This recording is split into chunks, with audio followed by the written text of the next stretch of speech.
It began with my sorrow over the brokenness that was in our city.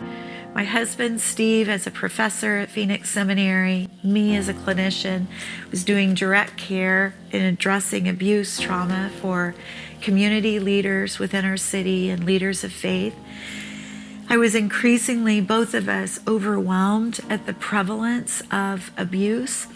No matter what the presenting issue was, a marriage that had been disrupted, a man that was struggling with pornography, a woman with sexual compulsivity, a college girl that was afraid to get married, whatever the presenting issue was, the etiology was childhood pain, childhood adverse experiences, childhood abuse, every time.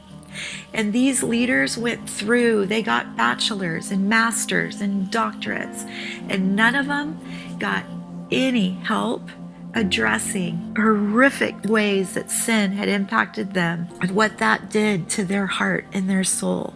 And it felt so patently unfair. These leaders were servants of God, but they've not been helped with their soul. All of that academic training passed up what was happening here. And eventually our hearts catch up to us.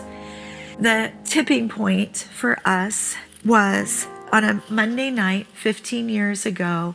A small church pastor called me. I was on my way out of my office. I was super tired and done for the day. And he was weeping on the phone. And he said, "Celesta, I have 3 little girls that have been sexually abused on the mission field. Their parents were serving with a particular mission organization, and one of their colleagues that they were working with and trusted sexually abused these girls. And our church congregation has taken up an offering, and we can pay for 5 sessions." When I heard that, tears started to roll down my cheeks because I knew 5 sessions was not enough time even to properly assess the damage, let alone treat those precious girls and help their parents with education and a different theology that I had learned, and suffering and brokenness and psychoeducation around abuse and the non-intuitive effects of abuse. They're weird and hard to understand. The church needed help. The elders needed help. The school needed help. The missionaries on the field needed help. There were systems overseas, within the United States, all the way down to this family. And the only model that I knew of at the time was professional counseling. And clinical care is beautiful, and it was given of God, but it wasn't enough. Clinicians needed to be supplemented with resources and small group support and healing for free by facilitators and mentors like yourself, who are helped through the 2 Corinthians 1 process and knowing their own story, so that out of that story, they go out and help others.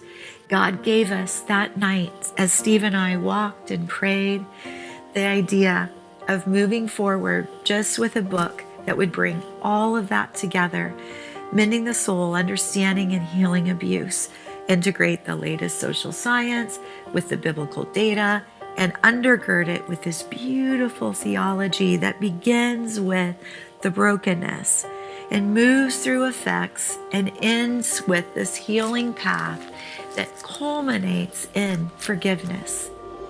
We needed it so desperately. So my sweet husband, because he loves to say yes to me, and I'm so thankful. He was academic dean at the time and full-time professor with a big student load that he loved. On the side, he wrote Mending the Soul. And we prayed and we thought, okay, who are we going to hand this to?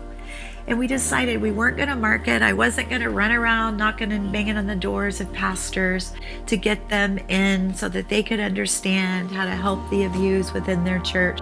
God had taught me something very different, that in my weakness, he would be much stronger. So we prayed. We prayed for 2 months. A church opened their doors for free use once a month For almost a year and a half, 129 leaders came from across the state of Arizona to hear the teaching, to break into small groups, and to begin to be honest about their hearts and their brokenness. Today, we have regional directors that are facilitating thousands and thousands receiving survivor care for their brokenness, and the churches are being equipped, all because God uses suffering. He's present within it.